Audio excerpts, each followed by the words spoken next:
Hi, I'm Lou with another episode of My Car Story, and today we're out in the western suburbs, and I'm with John. John, your last name? McCarthy, John McCarthy. And John has, well, a great Ford from the past. What year, make, and model is this one? It's a 1970 Ford XL. They dropped the Galaxy 500 XL and just called it an XL standalone by itself in 1970. Let's take a look at this one, and it has some special options that you're going to see right off the bat. So the first special option that you'll see is, you'll notice as I stand to the side, I'll just get right here right off the bat, you'll see that two-tone, or what they call spectacular dual-tone paint, and you'll see that when we get to our trunk and treats. But that's actually correct for this car. Now, this car actually didn't start with a dual tone, but John, tell the story. First of all, how long have you had it? I've owned it a little over a year, but it's a car I've been looking for decades, because it's very, very close to a car that I drove when I was in high school, and I looked for decades for it, and it came up about a year ago in the correct body color and interior. The interior is called ginger, and Ford made only 242 cars in 1970 with this paint combination, so wow. It's very, very hard to find. While we're here, let's pop the hood right off the bat. The hideaway headlights are always such a treat. And as you can see, that's a 429, the two-barrel. And when I bought the car, this was basically a mess. And so I removed the engine and the transmission, detailed all of it, and installed it just a few months ago. To bring it right back to where we want to go, and also just in time for My Car Story. Look, now we got a little wind out here because we're out in an open field. All correct Ford pieces here. Yeah, I'm pretty anal about details like that. So you'll notice hose clamps. The battery I want to point out is an Autolite that has Autolite stickers on it. You know, it's close to original as I can possibly be. So you want to basically take this right back to your childhood. Yes. Lou, when I sit behind the wheel, it's 1970, right. not 2022. Yeah, right. So, yeah, it's a very special car. We become 17-year-olds again, or younger, based on that. Yes. Let's fire it up right now since we're here, shall we? I Sure. notice it's got the padding insulation there. Installation of the insulation. So we're going to let it idle for a second.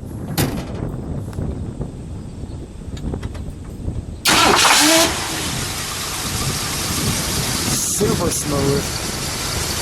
Stay right there for a second. Stay in it for a minute. Now it's a single exhaust. Go ahead, give it a rev. Gotta figure out where that exhaust is. Anyways. Give it just a second and let it idle down. A little cool out here, which is why we're getting the moisture. Can you step on the brakes for just a second? Thank you. We'll turn it around for you and show the back a little bit better. Go ahead, give it a rev.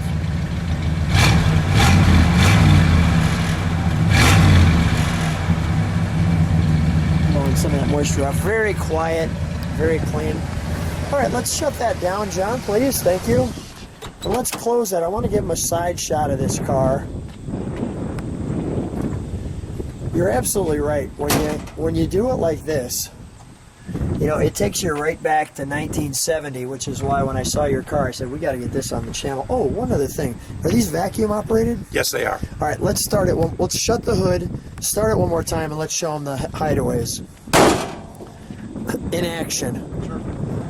I don't want to forget that. I love watching them work. Right.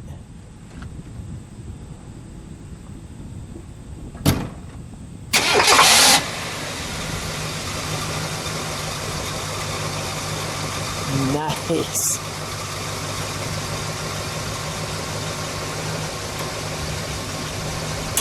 Oh, they're perfect. They work real good. Yeah, that works real good. That's nice. Now, one of the things with the early Fords, and might I add, this is no exception, if you see that little dent right there, notice the sparkle. John, I'm not beating up your car, but This was what happened to our Fords at that time. When that was the front bumper, and that was what I call that the how close are to you, the car in front of you knows. You're right. So, Now, and if you look at any 70 Ford, you'll see the same kind yeah, of they have detail. that same little piece. It wasn't really so much of a bumper as it was just a piece of trim. Yeah, right. Not very much protection. If I show that from the front, you could see that, maybe this way, you could see that sticks out right there, and that was the focal point for the tag, if you will. Let's come to the side, shall we? Come right alongside me, John. Now the roof on this car is unique. What do they call it? Well, it's a sports roof, and it was Galaxy 500s and XLs had that as available as a body style. Let's feature that. One is these. I had a 72 Galaxy, and I had these same hubcaps. I really like them. There's a lot of detail that go into that. Aren't they beautiful? And they're extremely heavy. Yes, they are. So, yes, they are. you know, if you ever hit something, these actually don't stop. They kind of keep going in traffic. They do. And I know that because, well, I've whacked mine once and it kept going in traffic. So, You'll also notice the dual stripe tires. tell me about that. That's special for a reason. Those were available in Ford and other manufacturers, General Motors and Chrysler, only in 1970. So when I got the car, because my original high school car had the dual stripe tires, I had those custom made by a company out in California. Really? Yes, and they did a wonderful job, and to me, it just makes the car, because anyone who knows these knows that they were available only 1 year Wow. in 1970, Yeah, and it was really something special. This is the beauty of the channel. I did not know that. You know, you video a lot of cars. It doesn't matter. You're still learning all the time. We have the sport mirror there, the antenna. Well, also when I applied the black, originally, of course, there was no separation here because this was all one color. So not only in addition to getting the black right, I had to find all of these pieces of trim, some of which are quite expensive and very rare. And then the dual tone never had these vinyl roof. No, they were mutually So if you exclusive. had a dual tone, you didn't have a vinyl roof. If you had a vinyl roof, you didn't have a dual tone. They were unavailable, correct. Right, Yep. okay, Yep. all right. And that was a design decision. I don't think it had anything to do with manufacturing. They didn't want to have too much black, or there were other colors available in the dual tone as well. Yeah. But they didn't want to overdo it. It was supposed to be just the accent, which I think it does. Yeah. I think it makes the car. And we got the body side molding for Right. when you'd bump into people. And this was another thing that my original car 50 years ago had. So it's finding this perfect. ginger interior with the vinyl and this paint coat was almost impossible to find. Got it. All right. So I told you we'd turn it around. And one of the things that's very distinctive is the sports roof. Now, as you can see, we've got shadow on the one side and light on the other because that back glass is embedded into that car. Notice how you have this chrome piece that juts up and around and back down, and then, by the way, it shoots forward down the side of the car, coming to that point. Very stylish. Speaking of stylish, the XL here is functional. I'll show you what that means in a second. You have your Ford, your tail light, the Montana plates. Why the Montana plates, John? Well, because the car was delivered there and spent all of its life in northern Montana. And we're going to open that up. That's why that's stylish. Let's open that up, shall we? We'll show them we've got some trunk and treats. And we've got some good stuff for you here. I'll be specific. Not only the shop manuals, primary, 2, 3, 4, and 5, which I won't go through because of time. Share with me why this is the cover of this car. Well, the major change between the 69 and 70 Ford was the front grille The front grille, and the which they hidden feature. headlight doors. So they really wanted to feature that in their brochures. That's the Marty report, of course. On this car. And that's the original window sticker for this particular unit, this car. The sports roof 8-cylinder, also featuring the additional 429 cubic inch. I'm guessing they had a 351 in it. Was the standard, or? Probably so. I'm not Yeah. sure. It may have been actually even a 302. This right here is super rare, which we're going to show you. So I want to kind of go through this first.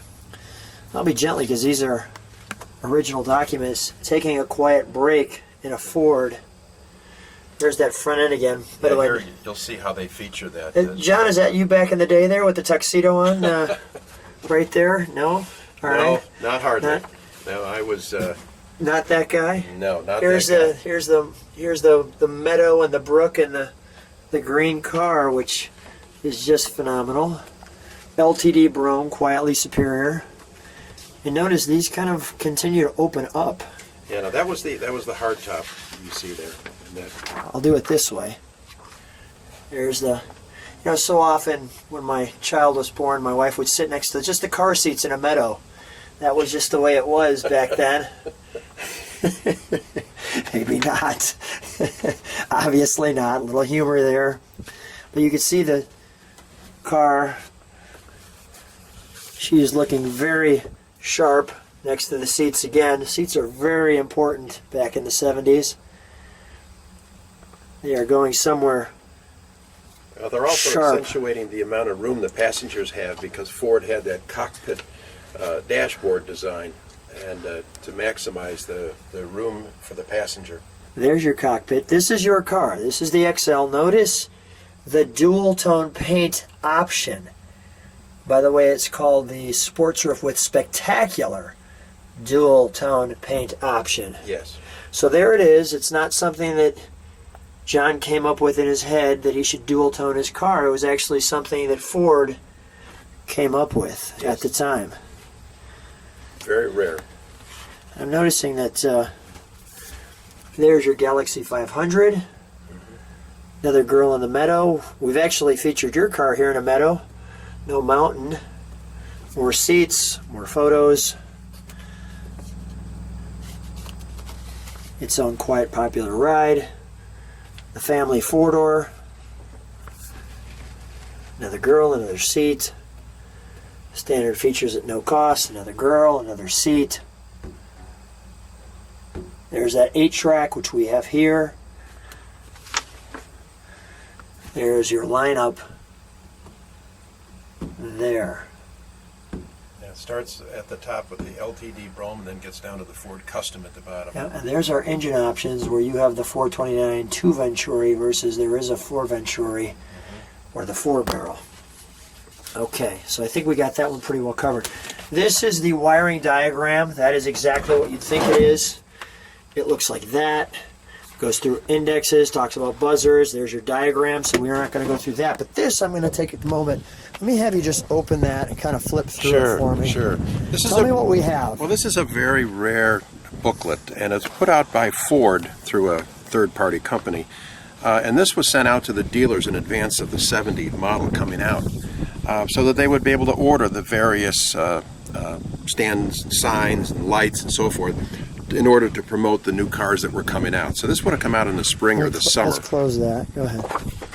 And it's a fascinating thing to look through. These are actually lights they would hang in the showroom. And it goes on to various displays, showroom displays. For both cars, these are hanging displays. And then it gets into the truck area, trucks as well. Trucks were not nearly what they are today, of course. In terms of volume, this is a piece I'd like to have right now, that Ford clock. And then service as well, how to take care of your car, the maintenance and so forth. And then other little ancillary items, fly swatters and cigars and golf balls and dust. Ford golf balls. Hold on a minute, this is good stuff here. Oh, wow. Okay. Yeah, Go back one page here. Sure. I'm looking at number 79. Let me just see what's on the page before. Oh, the glasses, the coffee glasses cups. with your car and the ashtrays with your car. Any one of these items you see in here Let me listed. have you stand this way. Stand right there. Any one of these items you see in this book would be of great value today. Any one of them. And I have a few, I'm happy to say, but you can see what's available. Here's a suit cover and business cards and litter baskets and any way that they can use to merchandise the new cars. Dealer imprint here. All right, very, very cool. Yeah, this is something I'm very proud of. Super cool. Yeah. All right, what's the back? I'm just curious. Is white? It's just white. nothing to see Okay, there. great. Yeah. Super cool trunk and treats. Great show, John. May I open it? Yes. All right, let me have you shut the trunk there. Make sure we got the keys. You can see the back windows down. As I open it, we come to the side. Number one, I'll go this way. There you can see your information. We're greeted to this bench seat. There's the look out your sports roof. Now, the nice thing is, since that glass is not curved all the way down there, it's actually not too bad to clean. Versus if it did go all the way down there, you would never get a towel or something all the way at the end. Well, this is the, that's the dash, as you can see, they call it the cockpit, and the massive amount of room that's available to the passenger. It was really quite a risky dash treatment. Why do you say risky? Well, for instance, it has the radio on the left. It's the only car that I've ever known that has done that, and they had a lot of issues with that apparently, and they changed it in '71 and never went back. The other thing you can see there, all of the controls are really clustered tightly together, and that didn't necessarily make it easy for the user, for the driver. I love it. I think it's the prettiest dashboard ever put into a car. But so we've got working clock. Yes. We have those are original miles. Yes, it just broke 39,000 miles on the way up here. On the way up here. Yeah. Original 39,000. We've got the 8-track that we saw. Notice it has the Ford family fine music. Yeah, when you bought the 8-track, that came with the car. There's your 8-track. The Ford had 2 AM radios in the 70s, a normal AM radio, and then they had an AM radio that was operated the 8-track. Because once you put the tape in there, all the rest of the controls for the 8-track are through the radio. Through the radio. It's quite innovative. Brake release. What's this? Just a vent? Those are your lights. It's lights. A headlight switch. Oh yes, okay. I see lights Again, here. They tightened it all clustered up so tightly together. But I love the design. There's our horn, right in the dash. I like the two spoke here. Spoke. Yeah, very nice. I think it's well done. Yeah, the speakers here, and we have speakers in the back too. No. Okay, just right in the No. door. And the color is called ginger, and everything in this car is 100% original in the interior. Very, very cool. Yeah, I was so pleased to find it. I looked for decades and never thought I would. Let's take it for a ride. Sounds great. So we're getting ready for a ride. I want to feature something right there. Notice that wood panel that comes across. Very distinctive. The ashtray is there. Your 8-track with the wood grain is there. Go ahead, pull it out, sure. You can see there. And then as we get in, you see that nice little wraparound piece. So let's, we're in the 1970 Ford. Let's take it for a ride. So John, I want you to share a little bit of the story of, what it was like when you saw this car and where'd you find it? Because I know you've been waiting for a while for this car. I was. Well, I opened up eBay last spring, Okay. and there it was. And I was in a state of disbelief, partially because of the rare color combination of the prairie tan metallic and the ginger interior, Right. but also the incredibly low mileage. This had that time about 38,500 original miles. That's incredible. And the body was just so nice. I knew it was a once in a lifetime, and I told my wife, I'm going to buy the car. I hope I don't pay too much, but I need to buy the car. What's your wife's name? We'll give her a Mary. shout out. Mary. Mary, and she was... Thank you, Mary. She was so supportive. She That said, is awesome. I've heard about that car for years, and if that's what you want, let's do it. That is great. So we did, and I found it, so it was out in Montana or Idaho, one of those states Wow, out there. that is great. I just want to show people the shout out the back. There's your sports roof. And look at where we're driving to. Some people like, we have people in different countries and they're like, Lou, show us some of, this is the western suburbs of Illinois. On a wonderful day. Sure is. Another good day to be doing a My Car Story interview. Well, it's a pleasure to drive this car anytime, but on a day like today, it's just fantastic. Yeah, it is good stuff. I had a 72 Galaxy. It just brings back memories whenever you're driving in an early 70s Ford. And so nice. And it's so smooth. I mean, It people is. can see that. It just floats. just rock solid. It's a wonderful road car. All of those Fords of that vintage are just wonderful road cars. Yeah, they're big cars, but they're a pleasure to drive. That's it. Well, John, so much fun. Great meeting you. Thanks for coming out and sharing your car with us. Thanks for being on My Car Story. It's my pleasure. Thank you. Thank you.